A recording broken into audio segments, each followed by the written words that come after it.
Hello and welcome to another episode of The Power of Story and Science. I'm your host, David Odie, and on this program we have a mix of content and conversations, and today's episode is going to be a conversation that I'm truly looking forward to because it's a conversation with an exceptional individual named Angela Andrews. Angela, I'm so pleased to have you here today.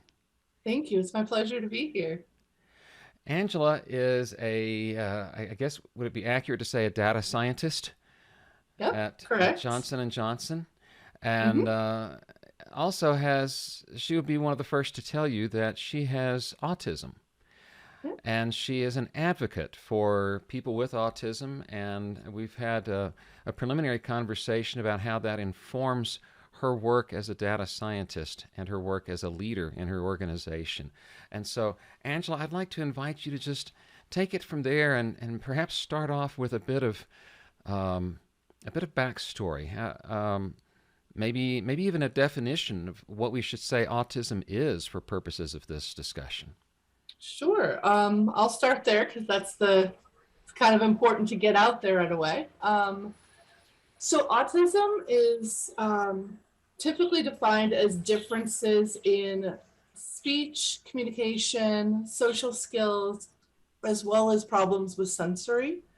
So, how it displays itself in an individual depends on the person. We kind of jokingly say in the autism community, if you've met one autistic person, you've met one person. None of us are at all alike. I Um, like that. I Sure. myself I have five kids. All five are autistic. So I can tell you that there's a huge difference between them. Um, and I kind of, as far as the data science track, I actually have always been fascinated by data and puzzles and just, those kind of things that most kids aren't into. So I knew young that I wanted to do something with data and science and things like that. But when I was growing up, data science wasn't a thing. Computers weren't a thing. Okay. I did my final paper in high school on a typewriter, so I'm, Oh my I'm goodness. aging myself a little bit here. Um, but so I originally went into psychology, in part because I've always been fascinated by human behavior, but also because there's a lot of data in psychology. So I've focused a lot on research psychology, namely in social. So, watching people, observing people, noting down behaviors, things like that, and running algorithms on them is how I got my start. Hmm. But after a few years of that, the data science community, I guess you could say, career path exploded. And I went back and got a master's degree because that's always been my love, was playing with the numbers. The people were there, but I preferred the the people data. were the people were there to generate the data, right? Exactly. Well, and it was actually a little difficult because, hearing about people who are suffering every day is really difficult. Yeah. There's I guess you could say, a false thinking that autistic people don't have empathy. It's that we don't know what to do with it, and we tend to Mm. have too much of it. So being in that field was actually kind of harmful for me. Oh, was it? Um, I'm sorry to hear because that. I just couldn't let go of people's problems. So I would start worrying about their problems at home.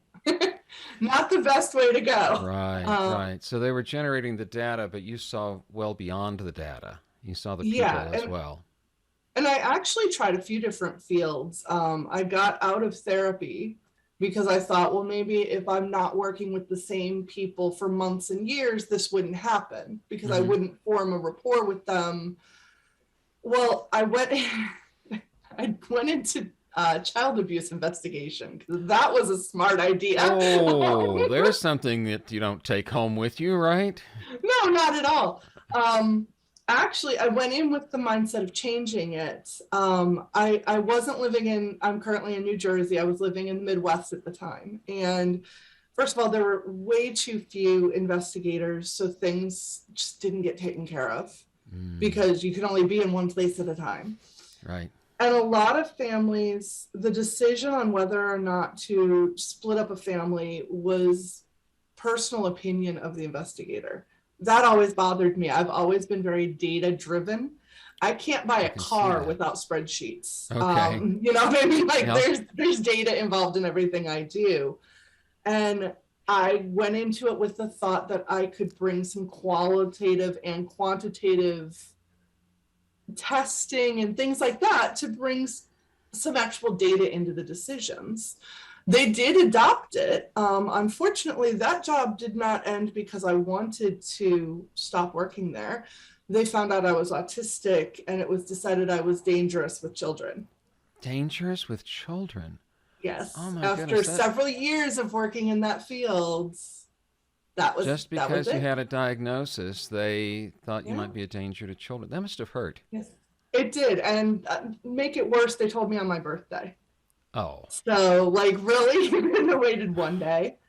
So yeah, it was to say devastating is to put it mildly, because I'm sure. I was investigating the master's degree program already for data analytics, but I thought I was going to do it on the way to getting a doctorate and teaching, because my Okay. thought was I can't do this therapy thing. I can't do the typical psychology stuff.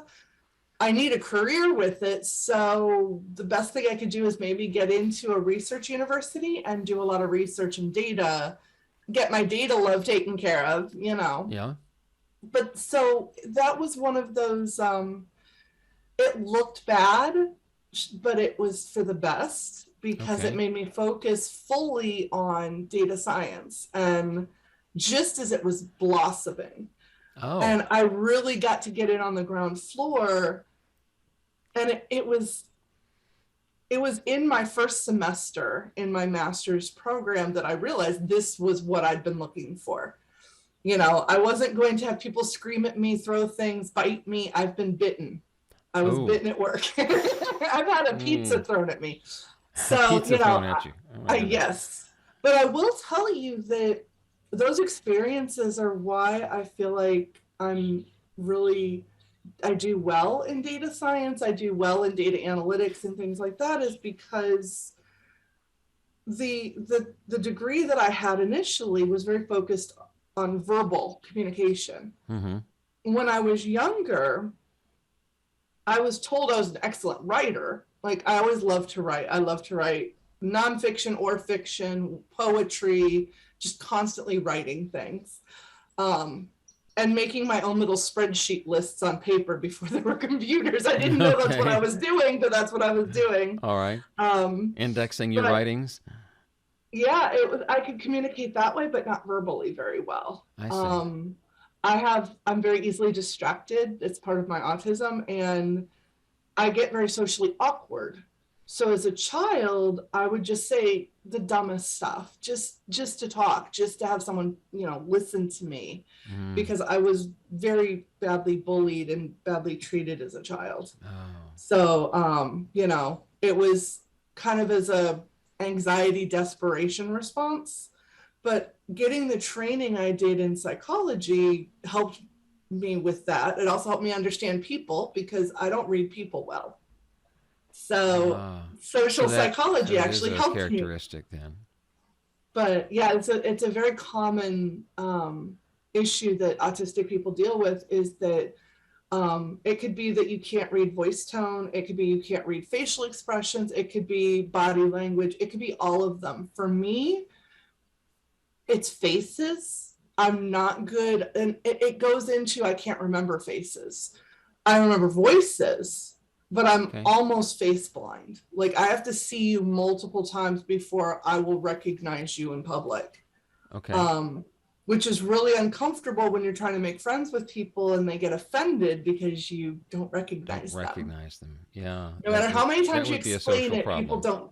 Yeah, it causes a lot of social problems. Even now in work, people kind of give me, I call it the look. It's that combination of being a little annoyed and disappointed in you that you don't recognize them. But Hmm. it unfortunately doesn't matter how many times you tell them. It's like they really don't believe what that's like, to not know what someone's face, like not realize you've seen it before. But after a while I get it, and you know that's Yeah. why I speak so openly about, you know, autism, is because I've always taken the tack that people are going to know I'm different. It's kind of obvious once you get to know me. I'm just upfront about it. So rather than them assuming what's going on in my mind, I just tell them. And it makes it so that we're on a more honest, even playing field. And that's something that's a real passion of mine in science and in data science in particular, is because there's quite a few autistic people who tend towards the sciences, who tend towards computers and data. But And why is that, do you think? a lot of, I can speak from at least my experience and from the studying that I had done in psychology with autism. It's believed that it's because we have a tendency to notice patterns and Okay. patterns and like consistency and things like that. Right. That's why you'll see a lot of times we'll get into work other people find boring, but we're fascinated by it. Okay. Data science is a big one. I actually had the honor of doing an article about why I felt my autism made me successful in data science. A big one is, to me, patterns are, everything is pattern. Everything in life is patterns. When you're talking data science, first of all, I don't get bored easy when I'm working on my data. I in fact, have to put my lunches and my breaks in my calendar because I will work 8-10 hours without eating or drinking anything. Not good self-care. I'm glad you put that in your calendar. Yeah, it's not deliberate. It's not because I feel pressure from a deadline. It's that I'm so in it, So absorbed in it. I forget to come out again. Sure. And it's where it's helpful is things like if I'm looking at something and the pattern is broken, my eyes are immediately going to pick that. Whereas somebody else may have to go through a whole series of steps to find that. My eyes are right on it because, wait, that doesn't look right. I've been doing a lot of my recent work is looking from a user-centric design theory view of the dashboards and such that we use, as well as from an accessibility view, and trying to help work with customers to design what they want. And when I say customers, it's obviously internal. Most of the medical people we work with don't want me to just design their websites, but it's we need dashboards to tell us about our sales, and we need dashboards to tell us about our products and things like that internally. But a lot of times as data scientists, we build these without a full understanding of what the business really truly needs, because Okay. the business doesn't speak our language. I jokingly call it geek speak. That's Right. what we speak. Yeah. They speak business. They're not supposed to know our language. They didn't go to college for that. So I try to very hard to work as a translator in between the business and what they're saying and the technical people who just don't speak the same language, to try to give them the best they can have. And I feel like that's one of the strengths that comes with having a different way of thinking. A different way of thinking. Sure. That makes sense. And when you were talking about why people who may have autism are drawn toward the sciences sometimes, could that also be because they're just dealing with an interface that is so much more predictable and repeatable than a human face? Absolutely. There's a lot less human interaction, for one, in general. Okay. Although you're on a team, a lot of the time, even if you're all working on a project together, you have your piece and you're at your desk. And so a great way to look at it is during the beginning of lockdown, Time did a story about how in a lot of the technological businesses, the autistic employees were saving them, because lockdown not only wasn't stressing them out, oh, I can't see people, I can't go people, they were thriving. I Oh, can personally thriving. speak to Okay. that. I was healthier and happier during lockdown than I am now, because now I have to deal with things that people don't think of. So the lighting in most office buildings is very painful, not just from a visual standpoint, but the noise that it makes, we Right. can hear it Mm-hmm. constantly. Mm-hmm. I'm very tactile sensitive.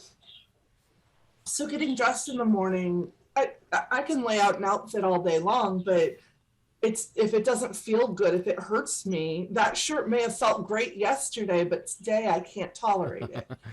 Okay. So I can it's appreciate all that. those stresses. Yeah. And then driving into work, Sure. it's a bit stressful for me because I'm always hyper aware of what everything around me is and everyone around me is doing. Right. So driving is actually, and that's pretty common in autism in general. We unfortunately tend to develop PTSD fairly young. A lot of autistic people are not treated properly Really? as Okay. kids. Oh, that's And unfortunate. it, Yeah. it, it leads to, I think the current estimate is 86% of autistic people have PTSD as well. Just And then from the the mistreatment or mistreatment. from the stimuli that they can't filter out or don't It's filter a out the way other people do? it's a combination. The mistreatment leads to them not being allowed to take care of themselves. It goes back to the self-care comment you made earlier. Okay. For example, if I were to say that something was extremely painful for me sensory wise, most people would say, well, it's uncomfortable for everyone. Just get over it. Just Get suck over it it. up and deal with it. Yeah. When I say something is uncomfortable because of sensory or painful, for example, a noise, to me, a loud metallic noise like someone ringing a bell feels like someone is stabbing knives in my ears. Like that level of physical Physical discomfort. trauma. Yeah. And then when someone says it's not a big deal, they're negating your suffering. Yeah. Negating So it it. makes you feel like you're not important. And a lot of that has kind of combined to lead to the fact that the current life expectancy for an autistic person is only 52 years, and the Oh, leading cause of death is suicide. that's tragic. That's And, indeed and, tragic. and it's a lack of understanding, Yeah. which leads to a lack of acceptance. And that's why I speak out so strongly on it, is because if you allow someone who's autistic to be their authentic selves, be it at home, in the workplace, but we're talking about with work right now in particular, if they went into data science or they went into science as a scientist, whatever, they've probably had that passion since they were tiny. They've been honing that passion since they were small children and have it's actually part of our diagnosis. We've been hyper focusing on our passion since we were little. Mm-hmm. Okay. So we're already subject matter experts before we even hit college. I imagine so. So it's in the business's best interest to allow that out. Sure. But you don't get to have that without supporting the disabling sides of That's autism right. too. The disabling side. Okay. And Yeah. I see it all the time where people don't want to, yes, you could, have permission to work from home, but how is it going to look to other people? You're getting special treatment. Whereas the argument I make is, would you ever say something like that to someone in a wheelchair? Right. That their ramp is special treatment. Special treatment. Sure. Yeah. No, of course not, because you wouldn't want to offend them. But because we have an invisible disability, it's okay to offend us. An invisible disability. Yeah. Let me just interrupt with a couple of thoughts here, if I may. One is, let's note for our audience's benefit that you were talking about noises, and we're hearing your parakeets in the background. I think it's delightful that that is something you find calming and enjoy having in your environment, and that is part of your environment. And we're having this conversation in our respective environments, and that's fine. And they were perfectly quiet until we started. So, they want to engage in the conversation as well. Yes, they're mad that mom moved them. So. Well, another thing I wanted to note, because I try to be sensitive to language. Sure. I have heard you use the phrase "have autism" and the phrase "to be autistic" pretty much interchangeably. So. You don't have a preference between those? I actually do. I'm trying to be, I guess you could say, I'm trying to be cautious for other people. Okay. I very strongly identify as being autistic. Being autistic. If you say someone has autism, it won't bother me that much if someone says that I have autism. I just kind of like, okay, you know. Mm-hmm. There are certain things though that are universally offensive. So if you ever say that someone suffers from autism, there's Oh. not an autistic person I know that's going to take that well. Okay. Most autistic people prefer to be called autistic. It's usually the scientific community, the doctors, and the caregivers who prefer person with autism, which is a phrase I don't think I've used. I have autism, but I'm not a person with autism. I consider it as integral to who I am, as my gender, my skin color, my height. You wouldn't say that I'm a person with 6 feet tall, because I am very tall. I couldn't tell that. You'd say I'm a 6 foot tall person. And that's Right. how I see it with the autism as well. I'm an autistic person. But yeah, language is tricky. It is. And autism is kind of at a threshold right now where you've got autistic adults finally speaking out instead of just kind of silently hiding away. And part of it is we've kind of reached a point where I don't want to die at a young age. I don't want my mental health to get that bad. I don't want my children's mental health to be that bad that they're dying young. You know, that's unacceptable. It's not for medical reasons. It's due to lack of acceptance and lack of understanding. It's driving them to this. Mm-hmm. So, you know, I just want to, and what's ironic is, unlike in the general population where women are more likely to attempt, but men are more likely to succeed, Right? It's the reverse in autism. Is Women are 8 times more likely to succeed than any group on the planet. I did not know that. That is a tragic And a lot statistic. of it has to do with female autistics are harder to diagnose and harder to see. We learn very, very young to mask who we are, but that masking takes a horrible toll. I'm sure it on does. people. I'm sure it does. So they've done studies that show that even as young as 3 years old, female autistics will mask and mimic their playmates in preschool, so that it's hard to tell that they're even autistic. But the cost is absolutely horrific for doing that. I can imagine. I can imagine that it is. At what age do you recall becoming aware of what autism is? And I'm not asking you about a diagnosis. I'm just asking about your own awareness. I was aware that there was something very different about me very young. I mean, even preschool, I just knew. I've always been a people watcher. And I think part of that, now looking back with the knowledge I have, part of that was anxiety, not being sure what people were going to do. Mm-hmm. So I was trying to understand and study them. Mm-hmm. The other reason is people are just fascinating to watch. But True. I can remember always asking and wanting to know how come the other kids didn't respond well to me, or didn't think like I did, or didn't want to play like I did, or why they wouldn't play with me. Like, and I remember it was finally a teacher in 3rd grade who sat me down and said, it's because I think on a higher level than they are. They're very surface level, and I go very deep into conversations, and I go very intellectual on them, and they're not there yet. And she was right. She consoled me and said that when you hit adulthood and they hit adulthood, you'll see that start to disappear. And it was a long time. It must have been hard to understand when you're in 3rd grade and trying to picture adulthood. It was, but yeah, it just seemed, for me, I was just so devastated that it was so long away. Yeah. And then, you know, in a blink of an eye, here we are.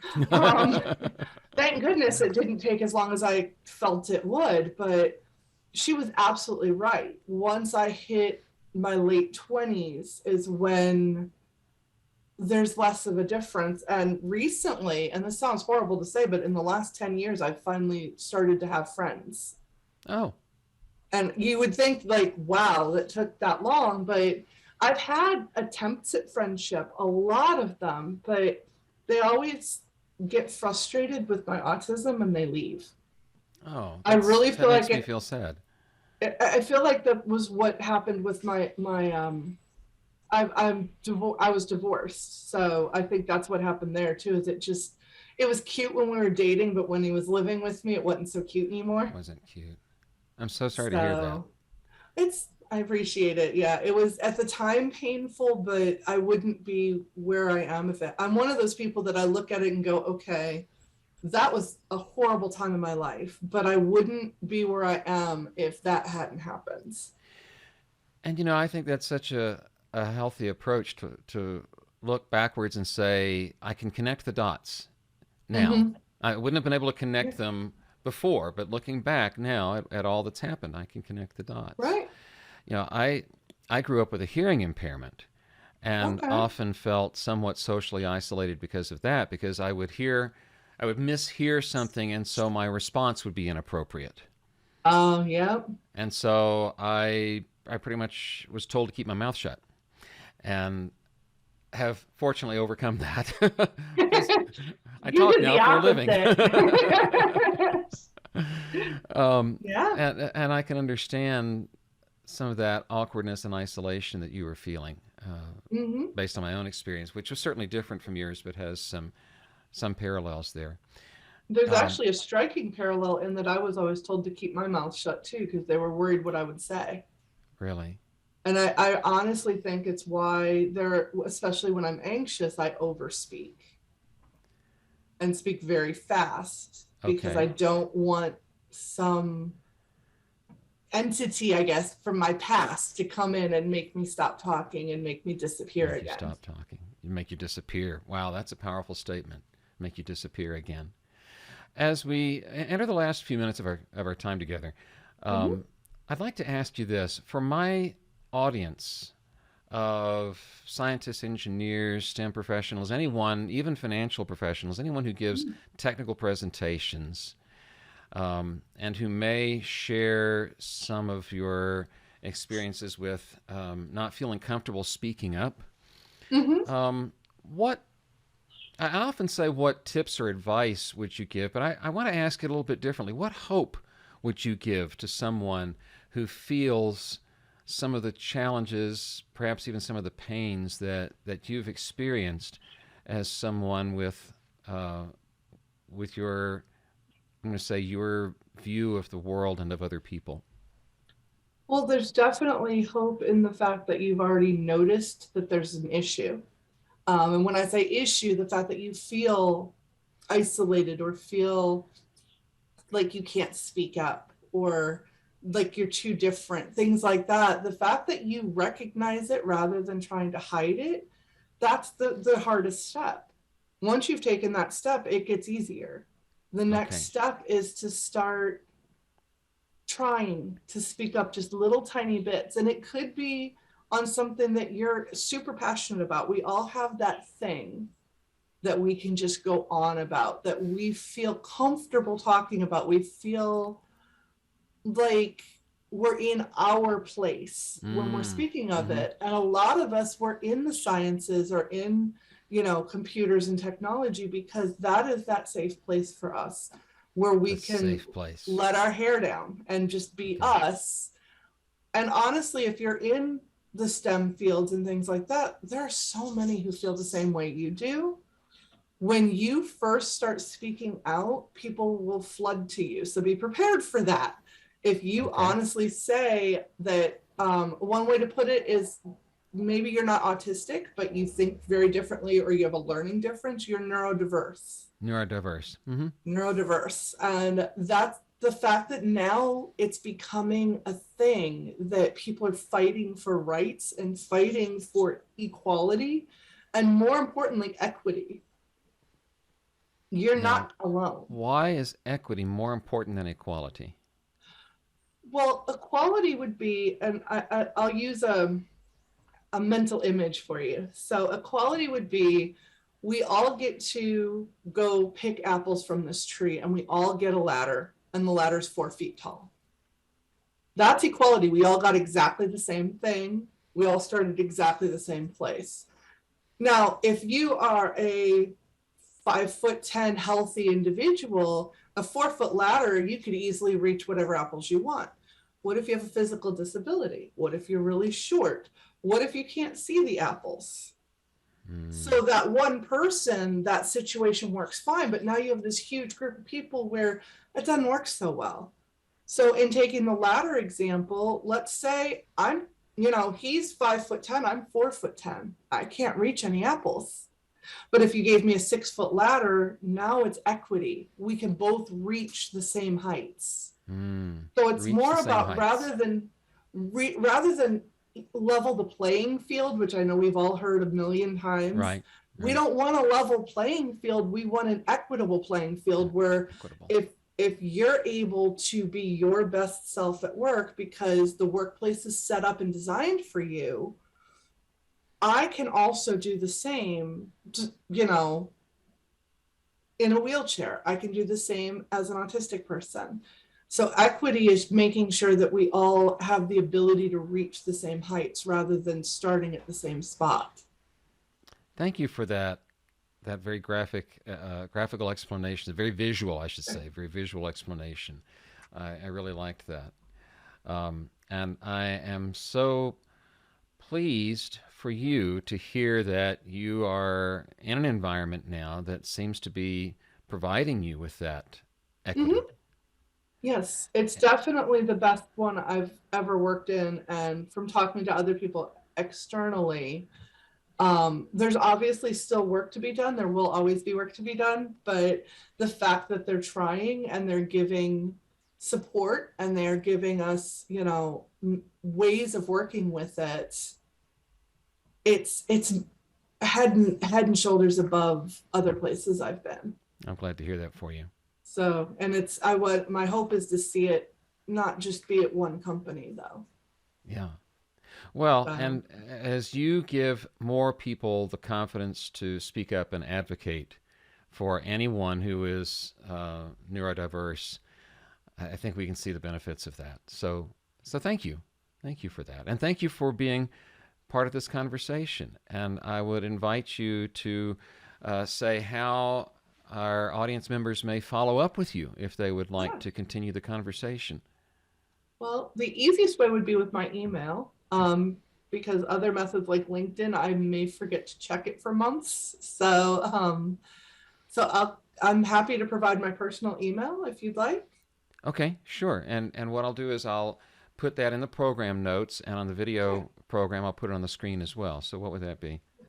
It's Angela.andrews77@gmail.com. Angela.andrews77@gmail.com.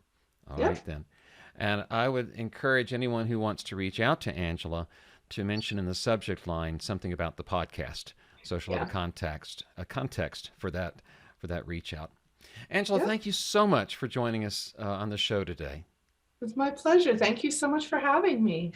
And for anyone who would like to follow up with me, the homepage of this program can be found at storyandscience.com. That's a page on my website. I'm David Otey, and you can find ways to contact me there as well, including buttons that would let you get a time on my calendar at your convenience for a conversation about this program or anything you'd like. I always enjoy hearing from my listeners and viewers. Thank you, as always, for being part of the Story and Science community.